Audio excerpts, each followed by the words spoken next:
Hello दोस्तों, Rana classes में आपका स्वागत है। तो पीएसएससी सीजीएल 3 का इंतज़ार है जो कि बहुत जल्द ख़त्म हो सकता है। और सीटों की संख्या क्या होगी और विज्ञापन कब तक कितने समय में आएगी, तो इस वीडियो को शुरू से अंत तक देखना ना भूलें। तो सबसे पहले सवाल है कि इसकी योग्यता क्या होती है। तो न्यूनतम शैक्षणिक योग्यता, जिसको एलिजिबिलिटी कहते हैं, ये आपको कितनी होनी चाहिए। अंतिम तिथि तक, ऑनलाइन प्राप्त आवेदन तक के अंतिम तिथि तक जो अभ्यर्थियों को स्नातक उत्तीर्ण होना आवश्यक है। जिन अभ्यर्थियों का परीक्षा फल उक्त तिथि से प्रकाशित नहीं हुआ, वे इस परीक्षा के लिए अयोग्य माने जाएंगे। मतलब साफ है कि आपको ग्रेजुएशन है जो कि इसमें टाइमलाइन दरोगा की तरह नहीं दिया जाएगा। और दिया क्या जाएगा, आपको कम से कम अंतिम तिथि अगर है उस दिन भी आगे हैं, उसके बाद आप फॉर्म भरते हैं तो आपकी है जो कि मान्य होगी। लेकिन आपको अपेयरिंग कैंडिडेट बिल्कुल अलाउ नहीं है। तो ये चीज़ें स्नातक पास होने चाहिए। बहुत सारे लोग कहते हैं कि क्या ग्रेजुएशन में 50% चाहिए, ग्रेजुएशन में 80% चाहिए। ऐसा कुछ नहीं। ग्रेजुएशन में आप 3rd डिवीज़न में भी पास हैं, लेकिन आपको पास होना चाहिए। सिर्फ स्नातक पास उम्मीदवारों के लिए होता है। इसमें चाहे आप 90% लाएँ, चाहे आप 33% लाएँ या 44% लाएँ, उससे कोई अंतर नहीं, आप फॉर्म भर सकते हैं। और दूसरी सवाल कि क्या बिहार के बाहर भी लोग भर सकते हैं, ये भी प्रश्न बहुत बार आता है। क्या बीएसएससी सीजीएल 3 में बिहार के बाहर, तो निश्चित रूप से भर सकते हैं। बिहार के जनरल की सीटों पर आप लड़ाई कर सकते हैं। ऐसा कोई रूल अभी बिहार में लागू नहीं हुआ जिससे कि कम से कम बीएसएससी सीजीएल 3 में आपको नहीं भरा जाएगा। तो बाहरी स्टेट, चाहे झारखंड के हो, चाहे उत्तर प्रदेश के हो, मध्य प्रदेश, लेकिन झारखंड में है जो कि आप बीएसएससी जो जेएसएससी उसमें फॉर्म नहीं भर सकते, क्योंकि वहाँ रूल है जो कि लागू हो गया है। अब जानते हैं एज कितनी होगी। बहुत सारे लोगों को एज की रहती है, क्योंकि बहुत सारे जो जनरेशन है उनको मिला ही नहीं है, देखे ही नहीं बीएसएससी से, क्योंकि 14 में ही वैकेंसी आई थी। तो 21 वर्ष है जो कि आपको न्यूनतम आयु होगी। कुछ में जो कि 20 भी रहती है, लेकिन 21 रहती है जनरली। उसके बाद अनारक्षित की अधिकतम आयु 37 वर्ष, और ये 37 वर्ष से जो कि हो सकता है आपको 2 साल 4 साल जो भी हो, ये आपको छूट मिल सकती है। इसलिए आपको घबराने की ज़रूरत नहीं है। जिनकी 2020 में 37 पूरी हो गई है, हो सकता है आपको पहले का डेट दिया जाए, हो सकता है 16 का दिया जाए, 17 का दिया जाए, 18, ये तो विज्ञापन आने के बाद ही क्लियर। पिछड़ा वर्ग एवं अत्यंत पिछड़ा वर्ग के लिए पुरुष महिला के लिए 40 वर्ष हो जाएगा। अनारक्षित के लिए महिला के लिए 40 वर्ष, और SC ST के लिए जो कि 42 वर्ष 42 ईयर्स हो जाएगा। और इसमें अंतर क्या रहेगा, जो बीएसएससी सीजीएल 1 आया, बीएसएससी, इसमें महिला आरक्षण है जो कि पूरी तरह लागू होगा। महिलाओं का जो आरक्षण है, क्योंकि 2016 में ही लागू कर दिया गया बिहार में, लेकिन ये वैकेंसी है जो कि अभी निकल रही है, इसका मतलब है पूरी है जो कि आपको जो महिलाओं का जो 35% आरक्षण है, और आपको वो पूरी तरह है जो कि लागू रहेगा इसमें।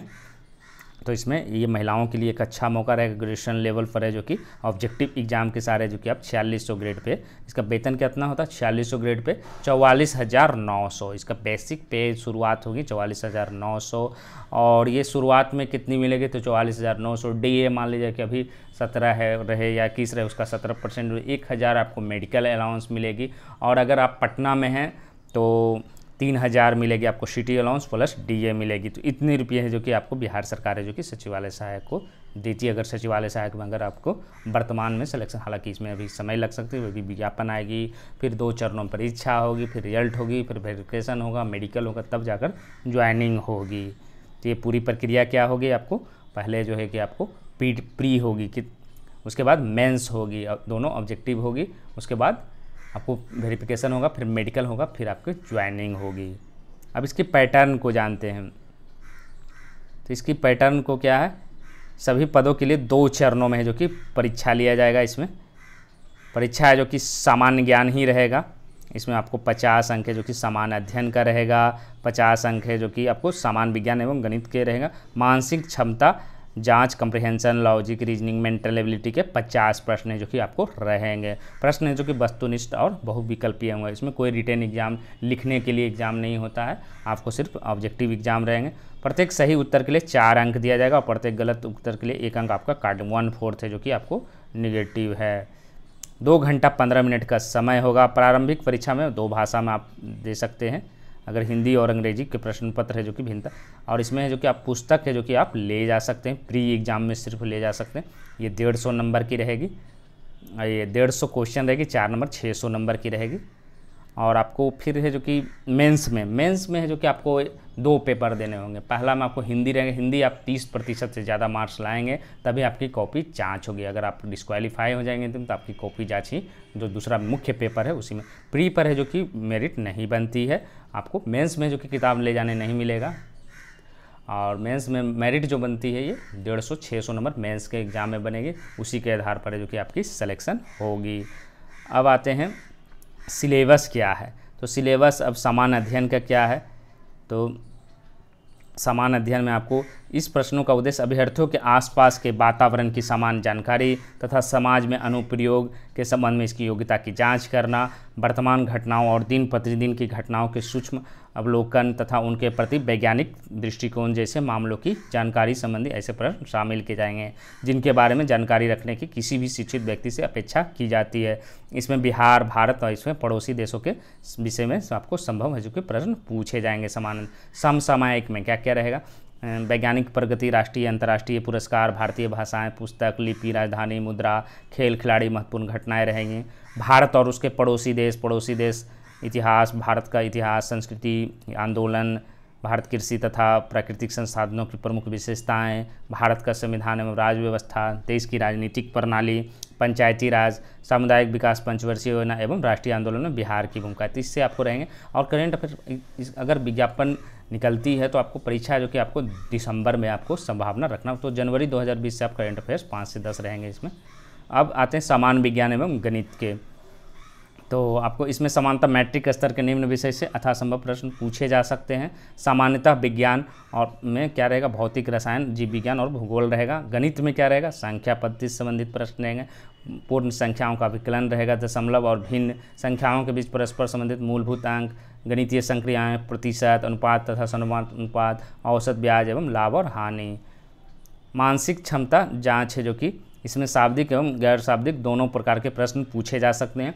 इस घटक में जो कि यथासंभव प्रश्न पूछे, इसमें क्या क्या रहेगा, सादिश, समानता, भिन्नता, स्थान, कल्पना, समस्या समाधान, विशेष दृश्य स्मृति, विभेद, अवलोकन, संबंध, अवधारणा, अंक गणितीय तर्क शक्ति, अंक गणितीय श्रृंखला, ये सब कुछ भी ये सब पूछा जा सकता है। तो ये तो हो गई आपको सिलेबस हो गया, वेतन भी मैंने बताया, प्रमोशन भी इसकी अच्छी है। और सबसे बड़ा सवाल है कि बहुत सारे लोग कह रहे हैं कि क्या बीपीएससी से लेगी एग्ज़ाम, तो बिल्कुल नहीं, ये बीएसएससी ही आपको बहाली निकाल रही है, इसमें कोई दो राय नहीं है। दूसरा प्रश्न है कि क्या बीएसएससी CGL 1 के रिजल्ट के पहले आ सकती है, तो ये संभावना बन सकती है कि CGL 1 के रिजल्ट के पहले जो कि आपका विज्ञान कब आएगी इसकी टाइमलाइन, क्योंकि बहुत सारे लोग इसी का वेट कर रहे हैं कि आखिर कितनी बार रॉन्ग हुई है, तो क्या इस बार सही होने की तो उम्मीद है कि आपको अब इंतज़ार ख़त्म हो सकता है।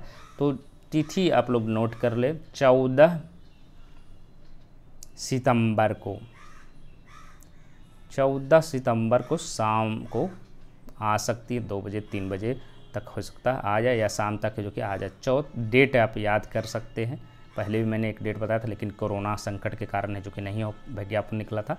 तो 14 सितंबर 2020 को है जो कि आपको ये वैकेंसी आ जाएगी।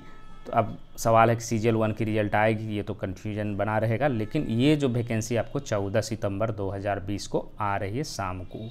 कितनी पदें आ रही है, टोटल पद, तो टोटल पद जहाँ तक सूचनाएं हैं तो उसके अनुसार है जो कि आप, हालांकि ये सब संभावनाएं हैं जी आ गई तो ठीक है, लेकिन जो सूचना मिली है तो मैं आप लोगों को शेयर कर देता हूँ। 1682 पद है जो कि CGL 3 में टोटल वैकेंसी आ रही है। कितनी है टोटल वैकेंसी, 1682। 14 तारीख को आपको विज्ञापन प्रकाशित हो जाएगी, उम्मीद है। अब तो संभावना ही कर सकते हैं, 100% तो देख ही रहे 2 साल से चल रहा, लेकिन जैसी सूचना मिली तो अब CGL 1 वाले परेशान होंगे कि क्या पहले रिजल्ट, तो ये अभी कहना मुश्किल है, हो सकता पहले भी आ जाए और बाद में आ जाए, ये अभी क्लियर नहीं है। तो ये तो प्रक्रिया है, लेकिन आपको वैकेंसी CGL 3 की है जो कि 1682 पद है जो कि टोटल आपको 14 सितंबर को है जो कि शाम को है जो कि आपको आ जाएगी 1682 पद। और इसकी तैयारी से संबंधित अगर वैकेंसी आती है तो आप लोग है जो कि नए, अगर इंटरव्यू जो नए लड़के CGL 2 के कैंडिडेट, क्योंकि आप लोग नए लड़के को प्रीफर करेंगे तो सीजीएल 2 के आपको अभ्यर्थी को जो रैंकर्स हैं, 13 रैंक हैं, 100 रैंक के आसपास हैं, तो उनको है जो कि इंटरव्यू आपको दे रहा हूँ कि किस तरह से वो तैयारी किए थे, क्या प्लानिंग था, स्ट्रेटजी क्या होगी। क्वेश्चन का लेवल हो सकता है इस बार चेंजिंग हो, थोड़ा टफ आए, क्योंकि पहले आसान था, अब है जो कि क्योंकि आप देख रहे होंगे हर चीज़, चाहे रेलवे हो, चाहे एसएससी बीएसएससी हो, चाहे बिहार पुलिस, सभी की लेवल है जो कि पहले के अपेक्षा काफ़ी हाई हुई है, चाहे बीपीएससी की हो। तो इसमें भी है जो कि पैटर्न है जो कि क्वेश्चन तो उतना ही पूछा जाएगा, लेकिन क्वेश्चन का लेवल थोड़ा टफ रहेगा। और इसके लिए जैसे ही विज्ञापन आएगा तो मेरी तैयारी का आप लोगों को जितना संभव हो सकता है मैं आपको मदद कर सकता हूं, और सेट प्रैक्टिस से लेकर सारी चीज़ और क्वेश्चन वाइज भी मैं आपको तैयारी करवा सकता हूं। तो इसी अपडेट के साथ धन्यवाद।